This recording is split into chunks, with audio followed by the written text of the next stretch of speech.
Well, thank you, Leah, and thank you, Pamela, for the warm welcome. And hello again. Let's see if we can make this clicker work. Yes.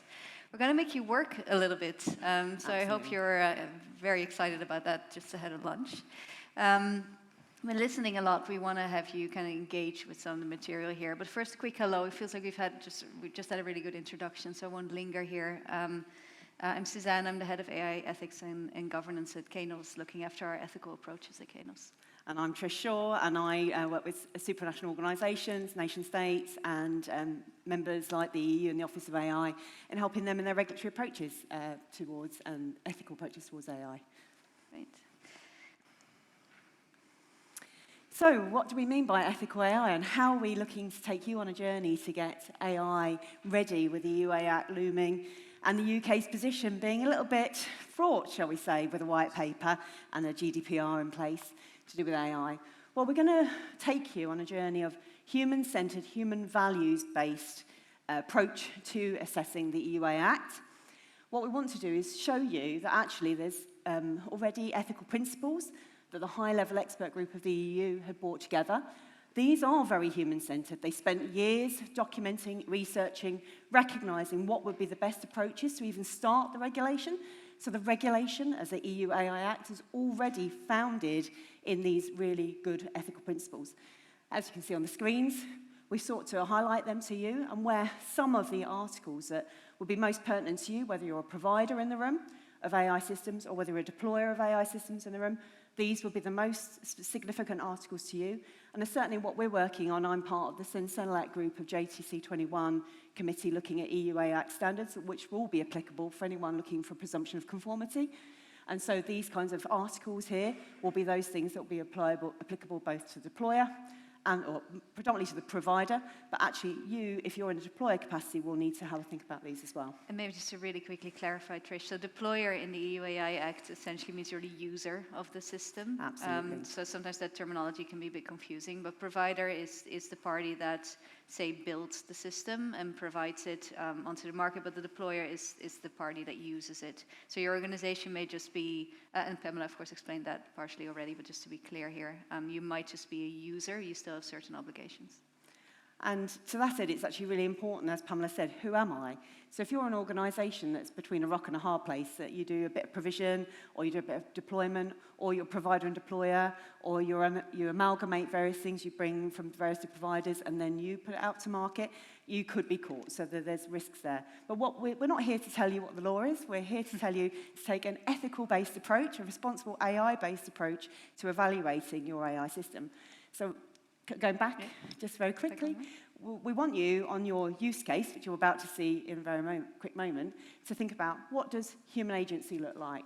What does technical robustness and safety look like? What does privacy and data governance look like? What does transparency look like? Where is your approach to diversity, equality, inclusion, and fairness there, so you're non-discriminating against people? Is there a societal and environmental aspect to your product or service that's going out to market? How are you helping human flourishing and well-being? And then ultimately, if you're putting something out in the marketplace, whether you're a provider or deployer, who's accountable, who's responsible? When the rubber hits the road, who's going to come knocking at your door? So over to the use case. There we go then. And just to say, we're going to have you work in little groups. So we'll tell you a use case, and we want to have you engage with that use case. If you're on a particularly empty table, say only 2 people, maybe you want to merge in with a table that has another 2 or 3, just to kind of have a bit of a group discussion. So what we're going to have you do is we're going to work through a use case, and I'll just walk you through it for a moment. So you're going to be an organization that is looking to deploy an AI solution in the recruitment process, which, as you will have gathered from Pamela's discussion, is going to be a high-risk use case under the EU AI Act. Now, you already use asynchronous video interviewing. That means that you have candidates interview, but on not necessarily live with an interviewer in the room, if you will. So, for example, by doing a video interview just in front of a camera. So you're getting video interviews from candidates after you've initially looked at their CVs. But now your organization wants to use those videos and run an AI model across them to assess for organizational fit. And in your organization's context, that means you're going to be checking whether they are passionate, innovative, and honest. Now, the AI solution that you're using is actually an off-the-shelf solution of a provider who's built models around drive, learning agility, and integrity, and they assess that that's quite close to your organizational fit metrics, right, values. These models were trained to assess to predict a good answer on an interview, so it's able to give an automated score around that. What it's actually doing is it's taking the language as well as the response times to questions, and then returns a percentile score as to how good was this candidate compared to your other candidates. That's a fictional sample, but it's based on what you might see out there in the market. So high-risk use case, quite a few factors to consider. What we're going to have you do, if you're all in your tables or you'll soon be in your little groups, you will have gotten a template from, there should be at least one per table, which is a paper with a table. What we want to have you do is nominate one person who's going to be described, who takes the pen, and then consider who could be impacted here. And just to give you a little hint, you might want to think about the candidates at least, right? Yep. And then consider how could this system impact them. Now, on the template, you will see the ethical principles we just walked through. And what we want to have you do is just think, what could be the impact here? How does that map onto any of these principles? And is this supporting that principle, or is it actually undermining that principle? So, for example, you might say, okay, candidates might not be aware that AI is being used to assess them. So that's mapping onto the transparency principle, and it could be undermining the transparency principle, if that makes sense. So we just want to have you brainstorm around that for about 20 minutes, and then we're going to call on some of you just to give back a little, to give some reflections of what your table discussed and see how that maps back onto the EU AI Act, and whether we feel those controls are good controls. Don't worry if you feel like you're getting stuck at any point, or if you've got, brain fog or, writer's block. We're going to be circulating around the room. We'll try and visit most of the tables, if not all of you. If you're really, really stuck, do raise your hand, and we'll come over to you with a matter of urgency. But it's a stakeholder-centered approach to ethical values and ethical principles, which we'll have on the screen and on your sheets. And we look forward to hearing from you, because those who you nominate on your table may have to report back. Right, it's 20 minutes. Yes, so we're going back to the use case so you can see it. Now it's time to let this rhyme style get somewhat poured in the mold. Hold my hand, we'll pick my plantation of daisies. Well done. Hello. All right. So I think that was roughly 20 minutes. I hope you've had some interesting discussions at your table. Certainly the ones I was walking past, it seemed like that was going on. So what we want to do now is we're going to call on some of you. Hope that doesn't make you scared. And we just want to hear one example, because we won't have time to go through all of your thoughts. We just want to get a bit of a sample from each other, right, on what you've discussed. So can I ask, is there a really sort of excited table somewhere who wants to start us off? Otherwise, I'll call on someone. Any eager souls in the room? Otherwise, we're going to pick on you. We are going to pick on you. Okay, so I'm going to start over there. Yes, I'm looking at you.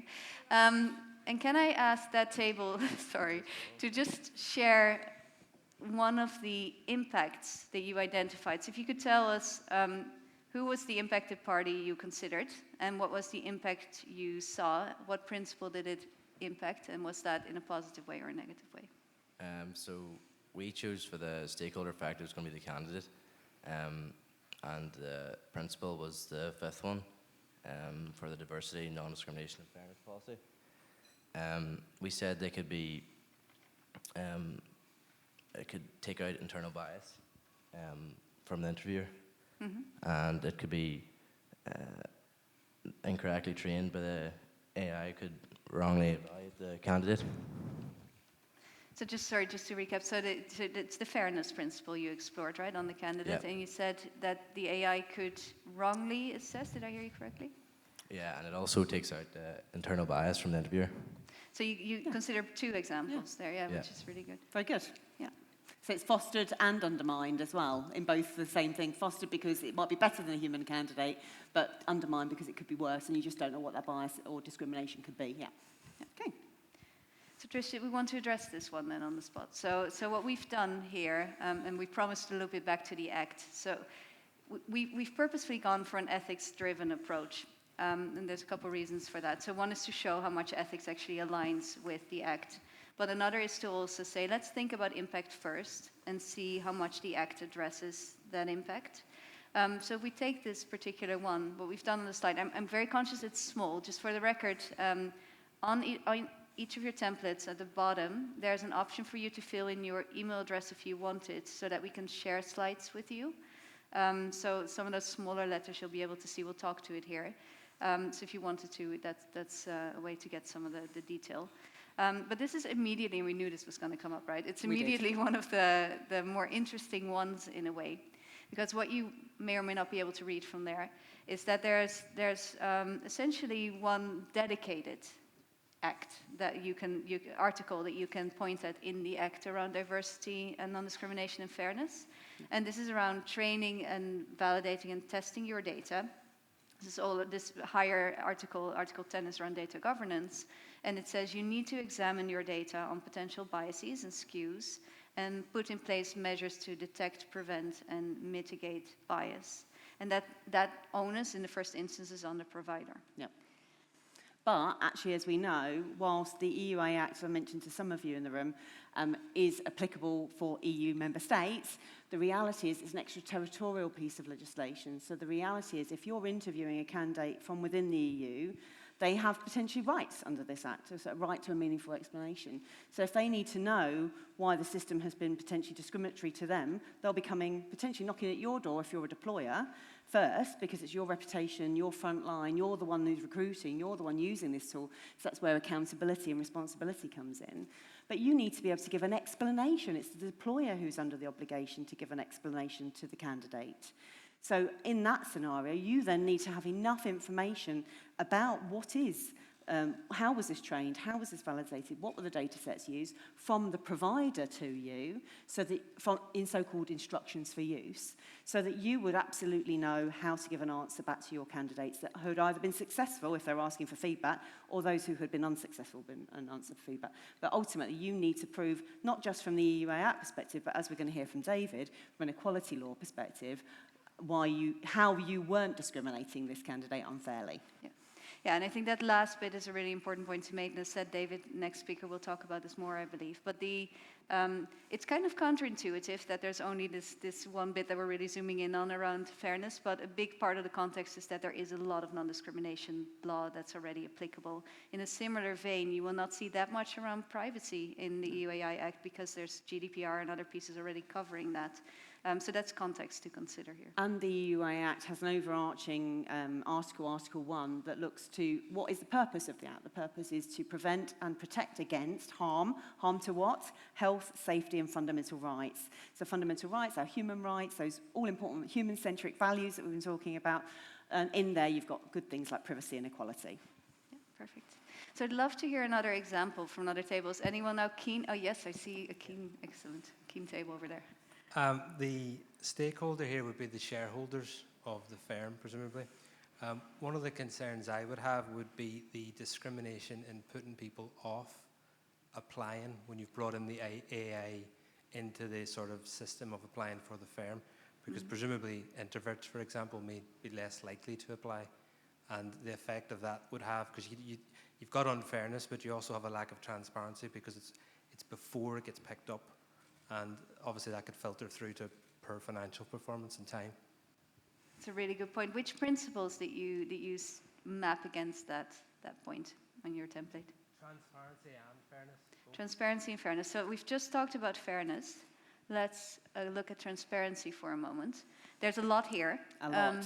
Yeah, there's a lot here because there is a lot on transparency in the Act. So there are various articles that map onto transparency, including what Pamela was talking about, that you need technical documentation as a provider. You need to make sure there are logging capabilities in place. You need to be sufficiently transparent as a provider to deployers, users, so that they can actually interpret what the system does. You need to make sure there are instructions for use, and then register your system in the EU database as well. And this is an important one. You're also needing to ensure as a provider that all AI systems interact, I am looking at the slide because I don't know this all by heart, and interact directly with that those systems that interact directly with natural persons are designed in such a way that natural persons become aware that they're interacting with the system. But then if you go to the deployer side, it's very much also on the deployer to message that to impacted parties. In other words, candidates are gonna have to know that you're using AI here. So that requirement's there. And taking the shareholder as an example, that's also about societal well-being, because if you don't have shareholders, you don't have companies. If you don't have companies, you don't have jobs. And so actually this is about and the whole purpose of this system is to acquire good talent. You want someone who's a good organisational fit.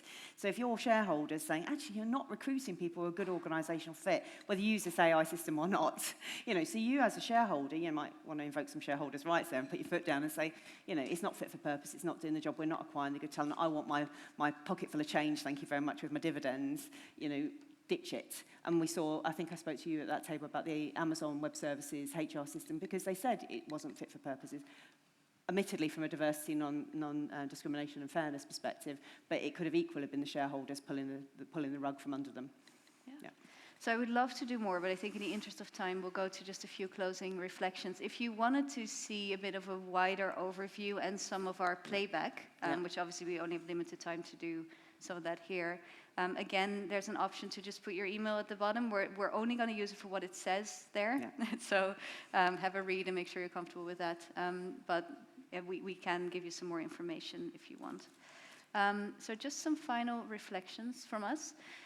What we're hoping you took away from the session is that there's actually quite substantial overlap between between core ethical principles and the EU AI Act articles. So a lot of the articles are basically addressing ethical concerns in essence, such as obviously the impact of fundamental human rights, but also concerns like transparency, accountability, and fairness, which have been the ethical language for quite a while already.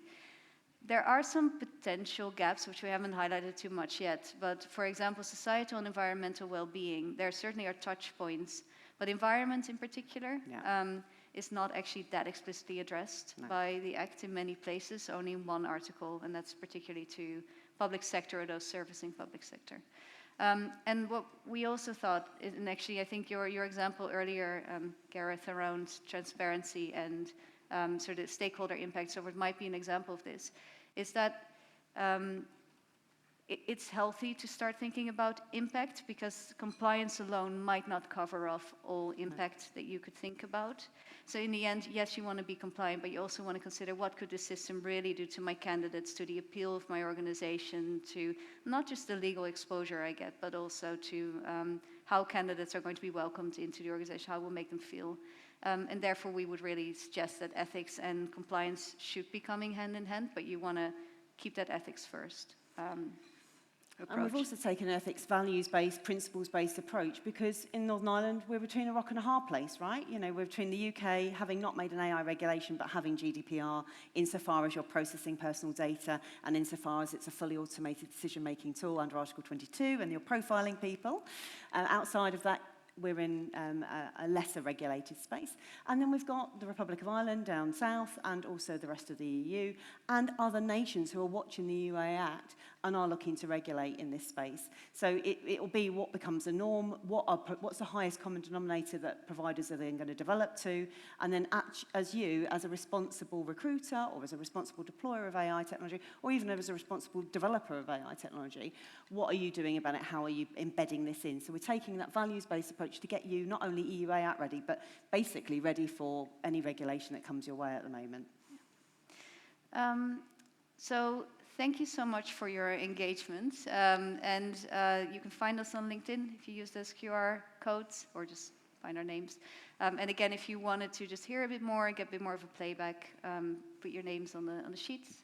And I think now we'll go to the next bit before lunch, right? Over to Liam. And just a quick show of hands before we leave. How did you find it? Did you enjoy it? Hands up. Was it engaging? Was it a bit different? Fantastic. Love to see that. Thank you.